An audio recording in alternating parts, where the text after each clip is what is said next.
प्रभात विद्यार्थियों, आज हम आपकी हिंदी पाठ्यपुस्तिका से बस की यात्रा पाठ के आगे का भाग पढ़ेंगे। बस सचमुच चल पड़ी और हमें लगा कि यह गांधी जी के असहयोग और सविनय अवज्ञा आंदोलनों के वक्त अवश्य जवान रही होगी।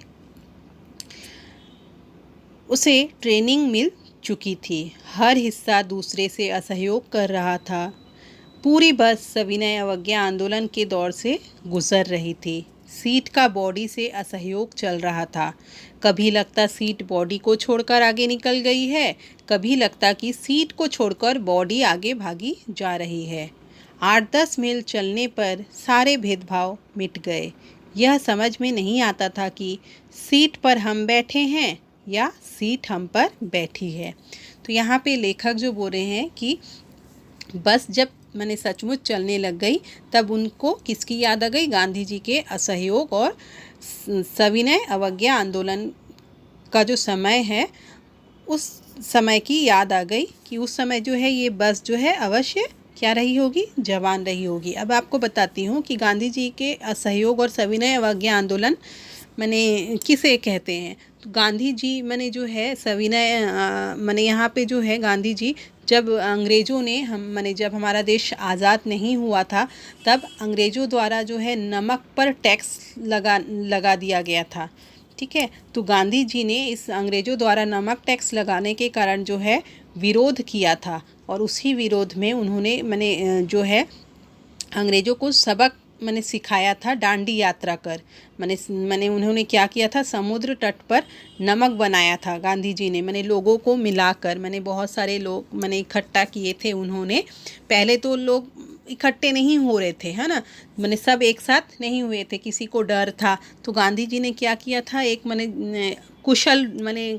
कुशल व्यक्ति की तरह, हाँ, तो उन्होंने इन सभी व्यक्तियों को भेदभाव मिटाकर गुटों में जो है अलग अलग गुटों में जो है भेदभाव मिटाकर सबको एकत्रित किया और उन्होंने स्वयं जो है समुद्र के तट पर क्या किया था? डांडी यात्रा की थी और समुद्र तट पर उन्होंने नमक बनाया था। तो इसी से जो है उन्होंने अंग्रेज़ों को सबक सिखाया। तो उसी को जो है हम बोलते हैं सविनय अवज्ञा आंदोलन। तो यहाँ पे लेखक बोल रहे हैं कि उनको उस समय की याद आ गई है, उसे ट्रेनिंग मिल चुकी थी। जैसे गांधी जी ने सबको ट्रेनिंग दिया था उस समय, है ना। तो हर हिस्सा जो है दूसरे से असहयोग कर रहा था। बस का जो है सभी हिस्सा क्या कर रहा था? एक दूसरे को सहयोग नहीं कर रहा था। ठीक गांधी जी के सविनय अवज्ञा आंदोलन के समय, उस समय भी जो है लोग एक दूसरे को सहयोग नहीं कर रहे थे। तो पूरी बस जो है सविनय अवज्ञा आंदोलन के दौर से गुज़र रही थी। तो जब बस चलना स्टार्ट हुआ तब उनको क्या लग रहा था कि सब बस जो है क्या कर रहे हैं? सविनय अवज्ञा आंदोलन के दौर से ही गुज़र रहे हैं। कैसे? सीट का बॉडी जो है असहयोग चल रहा था, सीट का बॉडी से असहयोग चल रहा था। जो बस की बॉडी होती है उससे क्या हो रहा था? सीट अलग हो जा रहा था बार बार, है ना। तो इस कारण बोल रहे हैं कि सीट का बॉडी से असहयोग चल रहा था। कभी लगता सीट बॉडी को छोड़कर आगे निकल गई है और कभी लगता कि सीट को छोड़कर जो है बॉडी आगे भागे जा रही है। तो 8-10 मील चलने पर सारे भेदभाव जो है क्या हुए? मिट गए, दूर हो गए। यह समझ में नहीं आता था कि सीट पर हम बैठे हैं या सीट हम पर बैठी है। तो उनको क्या लग रहा था? कि हमको ऐसा लग रहा था कि हम सीट पे बैठे हैं कि सीट हम पर बैठी है। एकाएक बस रुक गई। मालूम हुआ कि पेट्रोल की टंकी में छेद हो गया है। ड्राइवर ने बाल्टी में पेट्रोल निकालकर उसे बगल में रखा और नली डालकर इंजन में भेजने लगा। अब मैं उम्मीद कर रहा था कि थोड़ी देर बाद बस कंपनी के हिस्सेदार इंजन को निकालकर गोद में रख लेंगे और उसे नली से पेट्रोल पिलाएंगे, जैसे माँ बच्चे के मुंह में दूध की शीशी लगाती है। तो यहाँ पे फिर क्या बोल रहे हैं लेखक कि चलते चलते जो है बस जो है अचानक ही बस रास्ते में क्या हो गई? रुक गई।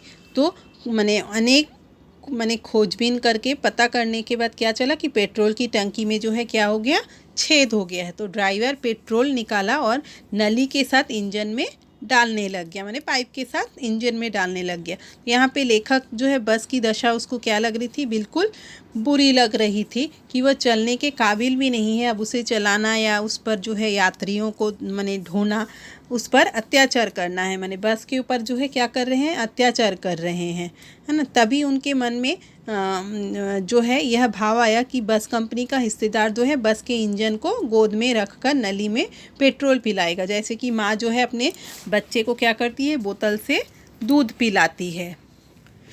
बस की रफ्तार अब 15-20 मील हो गई थी। मुझे उसके किसी हिस्से पर भरोसा नहीं था। ब्रेक फेल हो सकता है, स्टीयरिंग टूट सकता है। प्रकृति के दृश्य बहुत लुभावने थे। दोनों तरफ हरे भरे पेड़ थे जिन पर पक्षी बैठे थे। मैं हर पेड़ को अपना दुश्मन समझ रहा था। जो भी पेड़ आता डर लगता कि इससे बस टकराएगी। वह निकल जाता तो दूसरे पेड़ का इंतज़ार करता। झील दिखती तो सोचता कि इसमें बस गोता लगा जाएगी। तो यहाँ पे लेखक क्या बोल रहे हैं कि बस में अब चलने का माने जो है क्या हुआ था, बस की रफ़्तार जो है 15-20 मील हो गई थी। माने उसकी रफ़्तार जो हो गई थी 15-20 मील की रफ़्तार से वो चल रही थी बस। लेकिन रह रहकर लेखक को क्या लग रहा था, अंदर ही अंदर क्या हो रहा था, वो डर रहे थे कि बस का जो है ब्रेक कभी भी फेल हो सकता है या स्टीयरिंग जो है टूट सकती है। तो सफ़र करते समय प्रकृति के जो नज़ारे हैं बहुत ही मन भावन लगते हैं। मैंने हम कभी भी देखना कहीं ट्रेन में या बस में जाते हैं तो बाहर जो खिड़की से बाहर का नज़ारा जो होता है क्या लगता है, बहुत ही सुंदर लगता है, मन को भाने वाला लगता है। लेकिन लेखक को तो हर पेड़ की माने जो है क्या लग रहा था, इस समय दुश्मन लग रहा था। क्यों लग रहा था, क्योंकि जब भी कोई पेड़ दिखाई देता तो उसको ऐसा लगता कि कहीं ये बस इसी से टकरा ना जाए, है ना। तो यदि माने कहीं झील भी दिखाई दे जाती तो उनको ऐसा लगता था कि माने जो बस जो है इसमें गिर जाएगी। और इस प्रकार जो है वो क्या कर रहे थे, डर डर के जो है अपना समय माने बिता रहे थे। एकाएक फिर बस रुकी। ड्राइवर ने तरह तरह की तरकीबें की पर वह चली नहीं। सविनय अवज्ञा आंदोलन शुरू हो गया था। कंपनी के हिस्सेदार कह रहे थे, बस तो फर्स्ट क्लास है जी, यह तो इत्तेफाक की बात है। छीण चांदनी में वृक्षों की छाया के नीचे वह बस बड़ी दयनीय लग रही थी। लगता जैसे कोई वृद्धा थक कर बैठ गई हो। हमें ग्लानि हो रही थी कि बेचारी पर लद कर हम चले आ रहे हैं। अगर इसका प्राणांत हो गया तो इस बियाबान में हमें इसकी अंत्येष्टि करनी पड़ेगी। तो क्या हुआ, लेखक फिर बोल रहे हैं कि एकाएक जो है बस क्या हो गई, माने अचानक जो है बस थोड़ी देर चलने के बाद रुक गई। तो ड्राइवर ने माने बहुत कोशिश की लेकिन बस जो है चलने का नाम नहीं ले रही थी। माने उसने बहुत तरकीब किया ड्राइवर ने, लेकिन वो नहीं चली। सविनय अवज्ञा आंदोलन शुरू हो गया। माने इस समय जो है फिर क्या हुआ, सविनय अवज्ञा आंदोलन शुरू हो गया था। जैसे माने क्या हो रहा था, बस जो है एक दूसरे माने बस के जो पुर्जे हैं वो एक दूसरे का साथ नहीं दे रहे थे फिर से। तो कंपनी के हिस्सेदार माने कह रहे थे, माने कंपनी के जो हिस्सेदार थे फिर से वो कहने लगे कि बस तो बहुत अच्छी है लेकिन ना जाने क्यों वो चल नहीं पा रही है। माने यहाँ पे बोले ना कि बस तो फर्स्ट क्लास है जी, पर इत्तेफाक की बात है कि वो क्यों नहीं चल रहा है। तो छेड़ चांदनी में वृक्षों की छाया के नीचे हर बस जो है क्या लग रही थी, माने हल्की जो छिटकनी चांदनी में लेखक को क्या लग रही थी, वृक्ष की छाया खड़ी बस माने जो है बड़ी लाचार हालत में लग रही थी। वो चांदनी माने चांदनी रात में वृक्षों की छाया क्या लग रही थी, बहुत ही लाचार लग रही थी। तो ऐसा लग रहा था कि कोई माने जो बुढ़िया है वो थक कर क्या की है, बैठ गई है और आगे माने बढ़ने का जो है उसका हिम्मत नहीं है। तो हमें फिर क्या हुआ, अपने आप पे माने हमें गलानी हो रही थी बोल रहे हैं, तो उन्हें अपने आप पे क्या हुआ, शर्म महसूस होने लग गई कि कैसे हम उस पर अपना बोझ लाद कर आए हैं। यदि मैंने फिर वो क्या बोल रहे हैं कि यदि अभी इसके प्राण निकल जाएंगे तो इस सुनसान जंगल में जो है इनका अंतिम संस्कार करना भी क्या हो जाएगा, बहुत ही मुश्किल हो जाएगा। अर्थात मैंने क्या हुआ कि बस बिल्कुल भी आगे चलने की दशा में नहीं थी, है ना। तो यहाँ पे क्या बोल रहे हैं कि अगर इसका प्राणांत हो गया तो इसका बियाबान में हमें इसकी अंत्येष्टि करनी पड़ेगी। मैंने वही लेखक बोल रहे हैं कि बस जो है, अगर मैंने जैसे वृद्धा की बोल रहे हैं ना कि वृद्धा के भांति लग रही थी, तो वृद्धा के भांति लग रही थी। अगर ये वृद्धा जो है क्या हो जाएगा, यहीं पे अगर इसका प्राण निकल जाएगा तो इसको क्या करना पड़ेगा, इसी सुनसान रास्ता में जो है बियाबान मने सुनसान, ठीक है, और अंत्येष्टि मतलब इसका अंतिम क्रियाकर्म जो होता है तो वो यहीं पे ही करना पड़ेगा बोल रहे हैं, ठीक है। फिर आगे है कि हिस्सेदार साहब ने इंजन खोला और कुछ सुधारा, बस आगे चली, उसकी चाल और कम हो गई थी। धीरे धीरे वृद्धा की आंखों की ज्योति जाने लगी। चांदनी में रास्ता टटोल कर वह रेंग रही थी।